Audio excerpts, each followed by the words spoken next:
Hello বন্ধুরা, তোমরা সবাই কেমন আছো? আশা করি সকলে অনেক ভালো আছো। আমিও তোমাদের ভালোবাসা ও সাপোর্টে অনেক ভালো আছি। বন্ধুরা, তোমরা আমাকে যে পরিমাণে সাপোর্ট দিয়েছো, তাই আবারও তোমাদের জন্য হাতের কাজ করার নতুন আরও একটি গল্প নিয়ে হাজির হলাম। চলুন ভিডিওটি শুরু করি। আজ আমার ছেলের বিয়ে, তাই আমি খুব খুশি। সব মায়েরই স্বপ্ন থাকে তার ছেলের বিয়ে হবে, ঘরে বউ আসবে, আর ঘর খুশিতে ভরে যাবে। এই বুড়ো বয়সে আমিও আর ঘরের কাজকর্ম করতে পেরে উঠছিলাম না, তাই ছেলেকে একটা সুন্দরী মেয়ে দেখে বিয়ে দিয়ে দিলাম। সবথেকে বড় খুশির ব্যাপার হলো, আমার বৌমা সঙ্গে করে প্রচুর সোনা গয়না নিয়ে এসেছিল, সাথে করে একটা মহিলা কাজের লোক নিয়ে এসেছিল। প্রথম প্রথম আমি একটু অবাক হলাম, আবার আমার একটু অদ্ভুত লাগলো। বৌমার সাথে করে কাজের লোক নিয়ে এলো কেন? কাজের লোক তো আমিও রাখতে পারতাম। আসলে কাজের লোকের কাজ আমার পছন্দ হতো না। আমি মনে মনে ভাবলাম ১-২ সপ্তাহ যাক, তারপর এটাকে আমি বিদায় করব। কিন্তু সময়ের সঙ্গে সঙ্গে রাধাও এই বাড়িতে নিজের জায়গা করে নিল। জানি না ওর মধ্যে কি আকর্ষণ ছিল যেটা আমাকে ওর দিকে টানত। যদি আমার বৌমার কথা বলি, তাহলে ওকে আমি প্রথম পার্লারে দেখেছিলাম, যেখানে আমি আমার ভাইজির সাথে গেছিলাম। আমি এমনিতে টার্লারে যেতাম না, কিন্তু যখন আমি পার্লারের মেয়েটাকে দেখলাম, আমার ওকে খুব পছন্দ হয়ে গেল। ওর মাও ওর সাথে ছিল, তাই আমি কথায় কথায় বিয়ের সম্বন্ধ করে ফেললাম, আর সবকিছু ঠিকঠাক হয়েও গেল। এখন আমি আমার সিদ্ধান্তে খুবই সন্তুষ্ট, কারণ আমার বৌমা পায়েল খুব ভালো ছিল, আর কাজের লোক রাধাও। কিন্তু বৌমার সাথে যে কাজের লোক এসেছিল রাধা, সে সব সময় ঘোমটা টেনে রাখত। এই ব্যাপারটা বড় অদ্ভুত ছিল। যাই হোক, আমি কিছু বলতাম না। আমি রান্নাঘরের কাজ কাউকে করতে দিতাম না, কিন্তু এই মেয়েটা এখানেও সবাইকে তাক লাগিয়ে দিল। সে খুব সুস্বাদু রান্না করত। আমি ওকে মন থেকে খাবার বানানোর দায়িত্বটা দিয়ে দিয়েছিলাম। এখন আমার খুব আরামের সময় ছিল। ওই মেয়েটা শুধু ঘরের সব কাজই করত তাই নয়, আমার খুব সেবাও করত। আমি আশ্চর্য হয়ে যেতাম। কিন্তু আজ পর্যন্ত আমি ওর মুখটা দেখিনি, কারণ ও সবসময় ঘোমটা দিয়ে থাকত। আমি অনেকবার ওকে বুঝিয়েছি যে বাড়িতে থাকার সময় তুমি ঘোমটা খুলে রাখতে পারো, কারণ এখানে তো আর কেউ থাকে না। আমরা শাশুড়ি বৌমা থাকি। ছেলে সকালে অফিসে বেরিয়ে যায় আর রাতে ফেরে। কিন্তু আমার কথা শুনে ও ঘাবড়ে যেত, ওর হাত পা কাঁপত। আমার বৌমা ওর সামনে এসে দাঁড়াল, বলল, মা, ওকে কিছু বলবেন না। ও নিজের মুখ কাউকে দেখায় না, ও খুব লাজুক। ও খুব ভালো, ও ঘোমটা দিয়ে থাকলেই শান্তি পায়, তাই ওকে কিছু বলবেন না। রাধা চলে গেল। আমার বৌমা তখন আমার পাশে এসে বসল আর আস্তে করে আমাকে বলল, মা, আমরা ওর মুখ দেখে কি করব, যখন ও আমাদের এত সুখ দিচ্ছে, ঘর দুয়ার আয়নার মতো চকচকে করে রেখেছে, সুস্বাদু খাবার বানাচ্ছে, আর আমি দেখেছি অনেক রাত পর্যন্ত ও আপনার পা টিপে দেয়। এমনটা না হয় আমাদের কথায় রেগে গিয়ে কাজ ছেড়ে চলে যায়, তাহলে আজকাল এমন কাজের লোক পাওয়াই মুশকিল। বৌমার কথা শুনে আমি চুপ করে গেলাম। কিন্তু আমি অনেক কিছু চিন্তা করতে লাগলাম। ও মহিলাদের সামনে ঘোমটা দিয়ে থাকবে কেন? এইভাবেই সময় কেটে যেতে লাগল। একদিন রাতে আমি ঘুম থেকে উঠে জল নেওয়ার জন্য রান্নাঘরের দিকে যাচ্ছিলাম, তখন আমি দেখলাম রাধা রান্নাঘরের পাশের ঘরে চেয়ারে বসেছিল, আর ওর ঘরের দরজাটা খোলা ছিল। আমার নজর গিয়ে পড়ল রাধার উপর। ও এমনভাবে বসেছিল যে ওর মুখটা ছিল অন্যদিকে। ওকে দেখে মনে হচ্ছিল ওর মাথায় এই সময় ঘোমটা নেই। আমি অধীর আগ্রহে ওখানে দাঁড়িয়ে অপেক্ষা করতে লাগলাম, যদি এক ঝলক আমি ওর মুখটা দেখতে পাই। তখনই হঠাৎ করে ও উঠে দাঁড়িয়ে পড়ল আর দরজার দিকে ঘুরে গেল। যেই ওর মুখের দিকে আমার নজর গেল, আমি তো নিচে পড়তে পড়তে বেঁচে গেলাম, এমনকি আমার বুকটা ধক ধক করে কেঁপে উঠল। হে ভগবান, এটা তো! তখন হঠাৎ করে আমার জোরে কাশি পেল, আর আমি জলের গ্লাসটা মুখে লাগিয়ে দিলাম। কিন্তু ততক্ষণে রাধা আমাকে দেখে ফেলেছিল। সেও খুব ঘাবড়ে গেল আর ঘরের অন্ধকার কোণের মধ্যে দৌড়ে পালাল, আর নিজেকে আমার নজর থেকে বাঁচানোর চেষ্টা করল। কিন্তু ততক্ষণে আমি ওকে দেখে নিয়েছি। তখন থেকে আমি খুব চিন্তিত ছিলাম, সারা রাত কাটার মতো কাটিয়েছিলাম, সারা রাত আমি ঘুমোতে পারিনি। এসব কি? এমনটা কি করে হতে পারে? আমি অধীর আগ্রহে সকাল হওয়ার অপেক্ষা করছিলাম। আমি শুধু এটাই চেয়েছিলাম, ওকে বৌমার সামনে দাঁড় করিয়ে ওকে দিয়ে সব সত্যি বলার।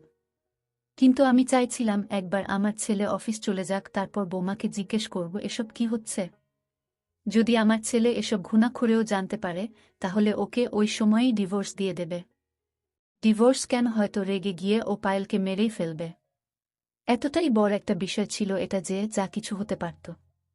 কিন্তু আমি চাই না যে আমার ছেলের সংসার ভেঙে যাক। আমি পায়েলকে সন্দেহের কথা বলে সত্যিটা জানতে চাইছিলাম। কিন্তু আমি আগেই ভেবে নিয়েছিলাম যে যদি এর মধ্যে ওর একটু দোষ থাকে তাহলে আমি নিজে ওদের ডিভোর্স করিয়ে দেব। আমি কিছু বুঝতে পারছিলাম না যে দোষটা কার। শুধু বৌমাই এখন সবটা বলতে পারবে। আমার মাথা কাজ করছিল না। আমার বৌমা পায়েল ঘুম থেকে উঠে পড়েছিল। ও জলখাবার খেয়ে নিজের ঘরে চলে গেল। আমার ছেলে অফিসে চলে গেল। সবকিছু জানার এটাই সঠিক সময় ছিল। আমি বৌমার ঘরের দিকে চলে গেলাম, দরজা খটখট করে ঘরের ভেতরে ঢুকে পড়লাম। বৌমা নিজের আলমারিতে কাপড় গোছাচ্ছিল, একটু আশ্চর্য হয়ে আমার দিকে তাকালো। আমি ঘরে দরজা লাগিয়ে দিলাম আর বিছানার উপরে গিয়ে বসে পড়লাম। আর ওকে জিজ্ঞেস করলাম, বৌমা আসল ব্যাপারটা কি বলতো? আমার বাড়িতে তোমরা দুজনে মিলে কি খেলা খেলছ? রাধা আসলে কে? রাধার রহস্যটা কি? আজকে আমি সত্যিটা জানতে চাই। যদি তুমি আমাকে সত্যি না বলো তো। আমার কথা শুনে পায়েল আমার পায়ে পড়ে গেল। মা, আমাকে ক্ষমা করে দিন। এতে আমার কোনো দোষ নেই। এসব কি ব্যাপার? আমাকে পুরো ঘটনা বল। ও আমার কথা শুনে খুব ভয় পেয়ে গেল। মা, আমি আপনাকে সব বলছি, কিন্তু আপনি আগে প্রতিজ্ঞা করুন আপনি রবিকে এসব ব্যাপারে কিছু বলবেন না, নয়তো। দেখো বৌমা, আমাকে সব সত্যি আগে বলো। সব সত্যিই জানার পর তবেই আমি সিদ্ধান্ত নেব। আমার কথা শুনে ও চোখের জল মুছল আর আমাকে পুরো ঘটনাটা বলতে লাগলো। ও বলল, আমি খুব সচ্ছল পরিবারের মেয়ে। আমরা 3 ভাই বোন ছিলাম। বড় দিদির বিয়ে 3 বছর আগে হয়ে গেছে, তবে থেকে সে দেশের বাইরে থাকে। ওর পরে আমি আর আমার ছোট ভাই অনিল। আমি কলেজ যেতাম আর অনিল স্কুল যেত। আমরা খুব খুশি ছিলাম, কিন্তু হঠাৎই একদিন বাবার বিজনেস খারাপ হয়ে গেল। আমাদের আর্থিক অবস্থা খুব সংকটজনক হয়ে গেল। আমার কলেজ যাওয়া বন্ধ হয়ে গেল আর স্কুলের ফিস দিতে না পারার জন্য অনিলকে স্কুল থেকে বের করে দেওয়া হলো। বাবা চারিদিকে ধার দেনায় ডুবে গেছিল। কোনো আত্মীয়স্বজন আমাদের খোঁজ খবর নিত না। এটা একদম সত্যি কথা যে সবাই ততক্ষণ পর্যন্ত আপনার খোঁজ নেবে যতক্ষণ পর্যন্ত আপনার কাছে পয়সা আছে। বাবা নিজের ধার দেনা শোধ করার জন্য বাড়ি বিক্রি করে দিলেন। ধার শোধ করার পর যেটুকু পয়সা বেঁচেছিল সেই পয়সা দিয়ে একটা ছোট বাড়ি ভাড়া নিলেন আর তার 6 মাসের টাকা অ্যাডভান্স করে দিলেন। বাড়িতে 2 মাসের রেশন তুলে রাখলেন। এখন কেবলমাত্র কিছু হাজার টাকায় বেঁচেছিল, সেটা দিয়ে আর কতদিন চলত। আমার কাছে চাকরি পাওয়ার মতো কোনো ডিগ্রি ছিল না। তাই জন্য পাড়ায় কিছু বাচ্চাকে টিউশনি পড়ানো শুরু করে দিলাম, কিন্তু ওই 100-200 টাকা যথেষ্ট ছিল না। সেই সময় থেকে বাবার শরীর খারাপ হতে লাগলো। বাবা আগে থেকেই হার্টের পেশেন্ট ছিলেন, কিন্তু এখন পরিস্থিতির চাপে উনি আরও কমজোরি হয়ে গেলেন। বড়দিদিকে আমরা কিছু বলিনি, কারণ ও দুশ্চিন্তা করবে। একদিন আমি একটা স্কুলে ইন্টারভিউ দিতে গেলাম, কিন্তু সেখানেও নিরাশ হলাম, কারণ আমার শিক্ষা কম ছিল। তাই তারা আমাকে 2000 টাকা মাইনে দেবে বলল। কিন্তু এই দুর্মূল্যের বাজারে মাত্র 2000 টাকায় কি হয়? আমি বাইরে চলে এলাম আর কড়া রোদে বাসস্টপে বসে বাসের অপেক্ষা করছিলাম। আমার নিজের অবস্থা দেখে আমার কান্না পেয়ে গেল। আমার গাল দিয়ে চোখের জল গড়িয়ে পড়ছিল। তখনই আমাকে কেউ একজন জিজ্ঞেস করল, আমি কেন কাঁদছি? আমি চমকে গিয়ে মাথা তুলে তাকালাম আর খুব ভয় পেয়ে গেলাম, কারণ তাকে আমি চিনি না। উনি সবসময় আমাকে এখানে বসে থাকতে দেখতেন আর রোজ আমার দিকে তাকাতেন, কিন্তু আজকে ওনার এত সাহস দেখে আমি খুব ভয় পেয়ে গেলাম। আমি ওখান থেকে উঠে অন্য জায়গায় গিয়ে জড়সড় হয়ে বসলাম, কিন্তু উনি ওখানেও চলে এলেন আর আমাকে কাদার কারণ জিজ্ঞাসা করতে লাগলেন। আমি ওনাকে বললাম, আপনি চলে যান, আমাকে আমার মতো ছেড়ে দিন, কিন্তু উনি গেলেন না। আর আমাকে বললেন, আমি যদি চাই আপনাকে সাহায্য করতে পারি। আমি মনে মনে ভাবলাম, এ আমাকে কি সাহায্য করবে? এ তো নিজেই লোকের থেকে চেয়ে চিনতে নিজের দিন চালায়। আমি ওনাকে বললাম, আপনার কোনো সাহায্যের দরকার নেই আমার। আপনি এখান থেকে চলে যান। কিন্তু উনি কিছুতেই শুনলেন না। তাই জন্য আমাকে বাধ্য হয়ে ওনাকে বলতে হলো, আমার পারিবারিক অবস্থা ঠিক নেই আর আমি কোনো চাকরিও পাচ্ছি না। এটা শোনার পর উনি আমাকে বুদ্ধি দিলেন, তুমি কেন একটা পার্লার খুলছ না? আমি ওনার কথা শুনে হেসে দিলাম আর ওনাকে বললাম, তার জন্য তো কয়েক লক্ষ টাকা চাই। আর আমার কাছে তো এতটুকু পয়সাও নেই যেটা দিয়ে আমি একটা পার্লারের কোর্স করতে পারব। এটা শেখার জন্য তো পয়সার দরকার। আমার কথা শুনে উনি নিজের পকেট থেকে একটা কাগজ কলম বের করলেন আর কাগজে কিছু একটা লিখে দিলেন। তারপর কাগজটা আমার দিকে বাড়ি দিয়ে বললেন, এটা আমার নম্বর। তুমি এটার ব্যাপারে একটু ভেবে নাও, তারপর আমাকে ফোন করো। আমি তোমাকে পয়সা জোগাড় করে দেব। আমি কাগজটা ওনার হাত থেকে নিয়ে নিলাম আর সেখান থেকে উঠে গেলাম, কারণ তখন আমার বাস এসে গেছিল। বাড়িতে পৌঁছে আমি এসব কিছু ভুলে গেছিলাম। রাতে যখন আমি বিছানায় গিয়ে শুলাম তখন আমার সারাদিনের কথা মনে পড়ল। আমার মনে পড়ে গেল কিভাবে আমি বাস স্টপে বসে কাঁদছিলাম, আর তখনই ওই অপরিচিত লোকটা ওখানে এসে গেল। উনার কাছে এত পয়সা কী করে এলো যে আমাকে দেওয়ার জন্য প্রস্তুত হয়ে গেলেন? আর ওনার কাছে যদি এত পয়সাই থাকবে, তাহলে উনি আমাকে কেন দিতে যাবেন? আজকাল তো কেউ কাউকে ধার পর্যন্ত দেয় না। আমার তো ওনার কথায় বিশ্বাস হয়নি। কিন্তু তারপর জানি না কি মনে ভেবে আমি আমার মানিব্যাগ থেকে সে কাগজটা বের করলাম, যেটাতে ওনার নাম্বার লেখা ছিল। আর আমি ওনার নম্বর অপরিচিত ব্যক্তি নামে সেভ করে রাখলাম। তারপর ঘুমিয়ে পড়লাম। এই ঘটনাটা ঘটেছিল অনেক দিন হয়ে গেছে। বাড়িতে দুবেলা দুমুঠো খাবার জোগাড় করা মুশকিল হয়ে পড়েছে, আর আমার টিউশনিগুলো এখন আর নেই। আমি আর মা অনিলের স্কুলটা নিয়ে খুব চিন্তিত ছিলাম। অনেক মাস হয়ে গেছে ও ঘরে সবসময় উদাস হয়ে থাকে বসে বসে, নিজের স্কুল ব্যাগ খুলে নিজের বইগুলো ঘন্টার পর ঘন্টা দেখে। ওর স্কুলের খরচা প্রচুর ছিল। সেই দিন আমি আমার একটা বান্ধবীর বাড়িতে কথা বলতে গেলাম। ও যদি কাউকে বলে আমাকে একটা ভালো মাইনের স্কুলে চাকরি পাওয়াতে পারে তাহলে খুব ভালো হয়। কথাবার্তা বলে বাড়ি আসার সময় রাস্তায় আমি একটা বিউটি পার্লার দেখতে পেলাম। ওটা দেখে আমার ওই অপরিচিত ব্যক্তির কথা মনে পড়ে গেল। আমি ভেতরে গিয়ে বললাম, আমি শিখতে চাই। পার্লারের মালকিন আমাকে বলল এই কোর্সের জন্য 1 লাখ টাকা লাগবে, আর এই কোর্সটা 1 বছরের, যেটাতে উনি আমাকে সবকিছু শিখিয়ে দেবেন। এটা শুনে আমি ওখান থেকে আশাহত হয়ে চলে এলাম। আমি ওনাকে বললাম, আপনাকে আমি কিছুদিন পরে জানাবো। কিন্তু আমি 1 লাখ টাকা কোথা থেকে পাব? আমার কাছে তো 10,000 টাকাও ছিল না। আমি বাড়ি চলে এলাম। আর কিছুক্ষণ পর সেই অপরিচিত ব্যক্তিটাকে ফোন করলাম। উনি আমার ফোনটা কেটে দিলেন আর নিজেই ফোন করলেন আর জিজ্ঞেস করলেন আমি সেই মেয়েটা কিনা যে সেই দিন বাস স্টপে বসে কাঁদছিলাম। আমি আশ্চর্য হলাম। উনি আমার গলার আওয়াজ শুনে কি করে আমাকে চিনে নিলেন।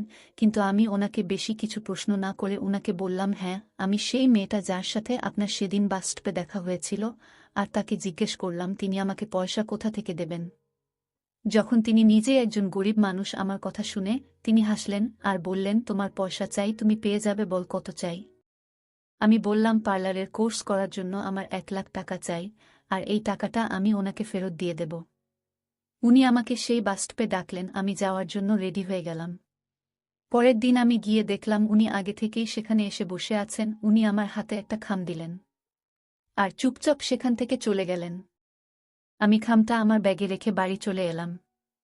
বাড়ি এসে ঘরে ঢুকে দরজা বন্ধ করে খামটা খুললাম, কিন্তু আমি খুব আশ্চর্য হয়ে গেলাম যখন আমি দেখলাম খামে 2 লাখ টাকা আছে। আমি ওনাকে সঙ্গে সঙ্গে ফোন করলাম। ফোন করে বললাম, আমার তো 1 লাখ টাকা দরকার ছিল। আপনি আমাকে 2 লাখ টাকা কেন দিয়েছেন? তখন উনি বললেন, 1 লাখ টাকা তুমি পার্লারে দেবে, আর 1 লাখ টাকা দিয়ে ধীরে ধীরে নিজের খরচ চালাবে। আমি ওনাকে ধন্যবাদ দিলাম। আর আবেগের বশে আমি ওনার কাছে প্রতিজ্ঞা করলাম যে জীবনে যদি আপনার কোনো সাহায্যের প্রয়োজন হয় তাহলে আমি নিশ্চয়ই করব। উনি আমাকে বোন বলে ডাকলেন, কিন্তু আমি এটা বুঝতে পারিনি আমি না জেনে কত বড় ভুল করে ফেলেছি। আমি ফোন রেখে দিলাম। পরের দিন আমি পার্লারে পয়সা জমা করে দিয়ে পার্লার জয়েন করে নিলাম। এভাবেই দিন চলছিল। আমি অনেক কিছু শিখে নিয়েছিলাম, অনিলকে স্কুলে ভর্তিও করে দিয়েছিলাম। এইভাবে 1 বছর কেটে গেল। পার্লার থেকে আমাকে কোর্স সার্টিফিকেট দিয়ে দিল। এবার আমি নিজের পার্লার খুলতে চাইছিলাম। আমি সেই অপরিচিত সাহায্যকারীকে আবার ফোন করলাম। ফোন করে বললাম আমার কোর্স কমপ্লিট হয়ে গেছে। তখন উনি আমাকে আবার সেই বাসস্টপে ডাকলেন। যখন আমি সেখানে গেলাম উনি আমাকে আবার একটা খাম দিলেন, দিয়ে বললেন, আমার সাথে চলো। আমি তো কিছুই বুঝতে পারছিলাম না। তখন উনি আমাকে বললেন, আমি তোমার জন্য একটা পার্লার দেখেছি, যেটা ভাড়ায় পাওয়া যাচ্ছে। আমি ওনার সাথে চলে গেলাম, গিয়ে সব কথা পাকা করে এলাম। দ্বিতীয় দিন আমি পার্লারে বসে পড়লাম আর পার্লারের বোর্ড লাগিয়ে দিলাম। নিজের সাহায্যের জন্য একটা মেয়েকেও রেখে দিলাম। পার্লারটা খুব চলছিল, যে কারণে ঘরের অবস্থাও ধীরে ধীরে ভালো হতে লাগল।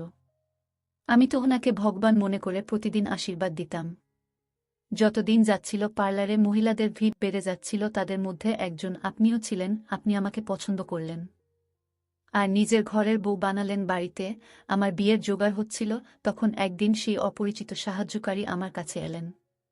এসে আমাকে বললেন উনি আমার কাছ থেকে কিছু চান। আমি ওনাকে বললাম আমি ওনার সব পয়সা ফেরত দিয়ে দেব, শুধু আমাকে একটু সময় দিন। তখন উনি বললেন উনার পয়সা চাই না, কিছু সাহায্য চাই। তখন উনি আমাকে আমার সেই প্রতিজ্ঞার কথা মনে করালেন, যেটা আমি 2 লাখ টাকার বদলে ওনার কাছে করেছিলাম। আমি তো বুঝতে পারছিলাম না উনি আমার কাছে কি চাইবেন, এটা ভেবে আমি খুব চিন্তিত হয়ে পড়লাম। কিন্তু আমি মনের জোর নিয়ে ওনাকে বললাম, বলুন আপনার কি চাই। কিন্তু ওনার কথা শুনে তো আমি আকাশ থেকে পড়লাম। উনি আমাকে বললেন, তুমি আমাকে পণ স্বরূপ নিজের শ্বশুরবাড়িতে নিয়ে যাবে।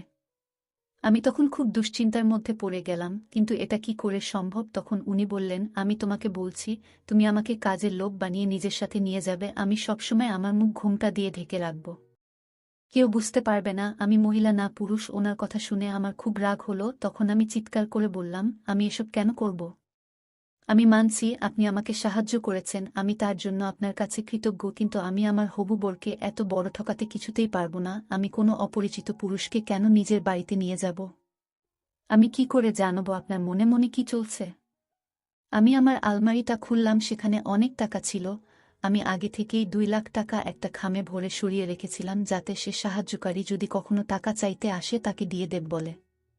আমি খামটা তার দিকে বাড়িয়ে দিলাম আর বললাম, এটা গুনে নাও, এতে পুরো 2 লাখ টাকা আছে।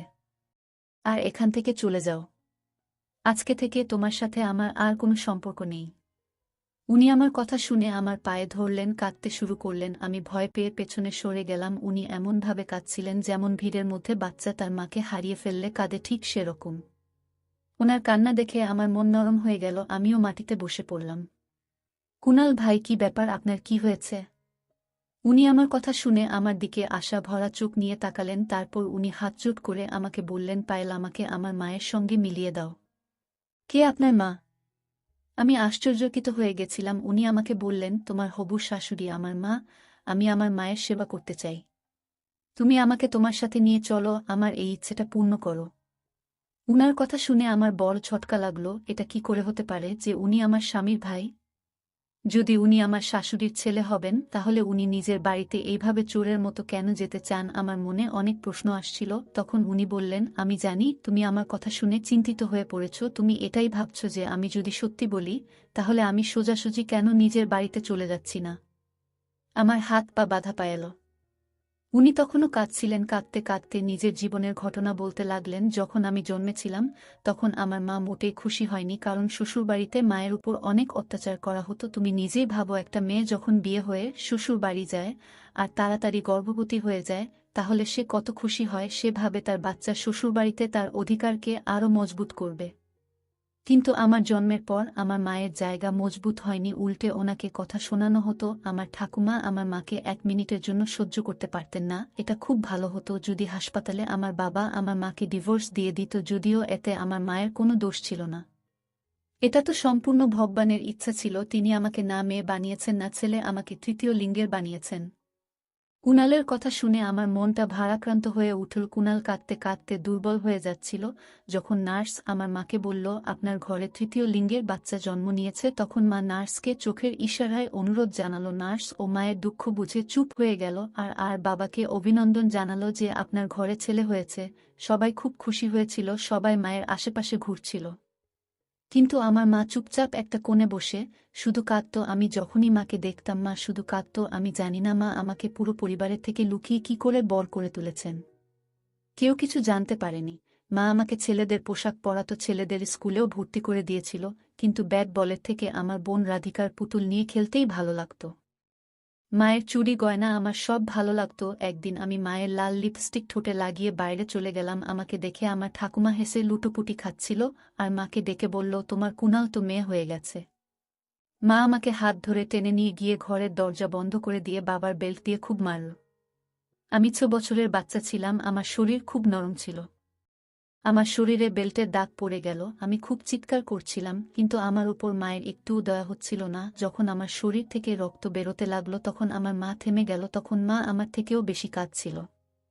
আমরা দুজন মা ছেলে কেঁদে কেঁদে ক্লান্ত হয়ে পড়েছিলাম। তখন ঠাকুমা দরজা ঠক ঠক করল, কিন্তু মা দরজা খুলল না। মা দেওয়ালে নিজের মাথায় ঢুকে মাথা ফাটিয়ে ফেলেছিল।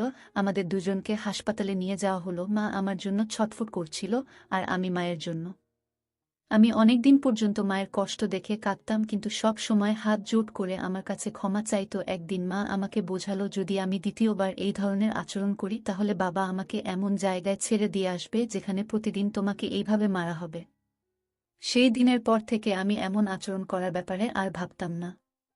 অনেকবার আমার মন চাইতো কিন্তু আমি আমার মনকে শক্ত করে রেখেছিলাম। অনেক বছর কেটে গেছে, আমি আমার মায়ের মার ভুলে গেছি। কিন্তু মা আমাকে প্রতিদিন যে শিক্ষা দিত তা আমি এক কান দিয়ে শুনতাম, আরেক কান দিয়ে বের করে দিতাম। কিন্তু একদিন আমি আমার জীবনের সবথেকে বড় ভুলটা করে বসলাম। আমার মনে আছে, আমার ১ বছরের জন্মদিনে বাবা বাড়িতে একটা ছোট পার্টি রেখেছিল। মা আমাকে সবথেকে ভালো জামা প্যান্ট কিনে দিয়েছিল, কিন্তু আমি সেদিন রাধিকার ইস্ত্রি করা ফ্রকটা পরে মায়ের লিপস্টিক লাগিয়ে যখন কেক কাটতে এলাম, সবাই আমায় দেখে হাসছিল, মাও আমাকে দেখে হাসল। আর আমার মাথা চাপড়ে বলল, তোমার মজা করার অভ্যাসটা জানি না কবে যাবে। তারপর মা আমাকে ঘরে নিয়ে গিয়ে জামা কাপড় পরিয়ে রেডি করছিল, আর খুব কাঁদছিল। আমি কারণ জিজ্ঞেস করাতে আমাকে বলল, তুমি খুব ভুল কাজ করেছ। পরের দিন মা আমাকে বাজারে নিয়ে গেল, কিন্তু সেটা বাজার ছিল না। আমাকে দূরে একটা শহরে নিয়ে গেছিল। সেখানে ছোট অন্ধকার গলিগুলো পার করে মা আমাকে একটা বাড়িতে নিয়ে গেল, যেখানে সবাই তৃতীয় লিঙ্গের মানুষ ছিল। তারা কথায় কথায় তালি বাজাচ্ছিল। আমি খুব ঘাবড়ে যাচ্ছিলাম। আমি মায়ের হাত ধরে বললাম, মা, এখান থেকে চলো, এখানে আমার দম বন্ধ হয়ে আসছে। কিন্তু মা একজন বয়স্ক গুরুর পাশে বসে কথা বলছিল আর কাঁদছিল। গুরু আমাকে নিজের কাছে ডেকে বলল, আজ থেকে আমি তোমার মা। আমি আবার মায়ের কাঁধ ধরে বললাম, মা, ওঠো, চলো বাড়ি যাই। একটা অজানা ভয়ে আমার বুক কাঁপছিল। তারপর সেটাই হলো যেটার ভয় আমি পাচ্ছিলাম। মা উঠে বাইরে চলে গেল। আমি মায়ের পিছনে দৌড় এলাম, কিন্তু গুরুর শিষ্যরা আমাকে ধরে নিল। আমি চিৎকার চেঁচামেচি করতে লাগলাম, কিন্তু মা পেছনে ফিরে একবারও দেখল না। আমার ছোট বুক কাঁপতে লাগল। আমি খুব অসহায় ছিলাম। আমার দুর্বল শরীরে এত শক্তি ছিল না যে আমি ওই শক্ত সামর্থ্য শিষ্যদের হাত থেকে নিজেকে ছাড়াব। আমি সারা রাত চিৎকার করতে লাগলাম আর কাঁদতে লাগলাম। গুরু আমাকে ভালোভাবে বোঝাতে লাগলো, কিন্তু ওনার কথা বোঝার মতো বয়সই তো আমার ছিল না। সকালে মা আবার আমার সঙ্গে দেখা করতে এলো। আমি মাকে জাপটে ধরে আবার কাঁদতে শুরু করলাম। মা আমাকে নিজের হাতে খাবার খাইয়ে দিল, তারপর আমার প্রশ্নের কোনো উত্তর না দিয়ে চলে গেল। আমি মাকে বলেছিলাম কি আজকের পর থেকে আমি আর লিপস্টিক পাউডারে হাত লাগাব না, কিন্তু মা চুপ ছিল। যখন গুরু আমাকে ভালোবাসত, আমি ওনাকে ঘৃণা করতাম। আমি সবার থেকে আলাদা হয়ে একা বসে থাকতাম আর নিজের আপনজনদের কথা মনে করে কাঁদতাম। একদিন গুরু আমার পাশে এসে বসলেন, তখন আমি কাঁদছিলাম। উনিও কাঁদতে শুরু করলেন। উনি আমাকে বললেন, উনার জন্মের পর ওনার মা বাবা ওনাকে এমন একটা জায়গায় ফেলে রেখে দিয়ে চলে গেছিলেন যেখানে ওনার বাবা মার কোনো ঠিকানাই উনি জানতেন না। না ওনার সাথে কেউ দেখা করতে আসত। গুরু আমাকে বলেছিলেন আমি ওনার মতোই, তাই আমাকে এখন ওনার সাথেই থাকতে হবে। তখন আমার খুব রাগ হল। আমি এখানে আছি 1 মাস হয়ে গেছে। মা আমাকে বলতো সবাই আমার কথা বলে আর কাঁদে। মা সবাইকে মিথ্যে কথা বলেছিল যে আমি হারিয়ে গেছি। আমি সেই দিন বুঝতে পেরেছিলাম এই সবের পেছনে মায়েরই হাত ছিল। মা আমাকে নিজের কাছে রাখতে চাননি। গুরু আমাকে নাচ শিখিয়েছিল। আমি এখন প্রচুর মেকআপ করে মায়ের সাথে দেখা করতাম যাতে মা আমাকে বাড়ি নিয়ে যায়। কিন্তু মায়ের মন গলত না। গুরু আমার মধ্যেকার ভালো গুণটা বুঝে আমাকে হিরে তৈরি করেছিলেন। এখন মা আমার সাথে দেখা করতে এলে আমি দেখা করতাম না। পুরো শহরে আমাকে নিয়ে চর্চা হতে লাগল। আমি প্রাপ্তবয়স্ক হয়ে গেলাম আর খুব সুন্দর দেখতে হলাম। আমি অনেক টাকা রোজগার করেছিলাম। এখন আমার গুরু কমজোরি হয়ে গেছিল। আমি সারাদিন ওনার সেবা করতাম। উনি আমাকে অনেক আশীর্বাদ করতেন। একদিন গুরু আমাকে নিজের পাশে বসিয়ে বললেন, আমি চাই তুমি এইসব ছেড়ে দিয়ে সাধারণভাবে বাঁচো। এই বলে গুরু আমার হাতের ওপরেই শেষ নিঃশ্বাস ত্যাগ করলেন। উনি আমাকে এক ব্যক্তির সঙ্গে দেখা করতে বলেছিলেন।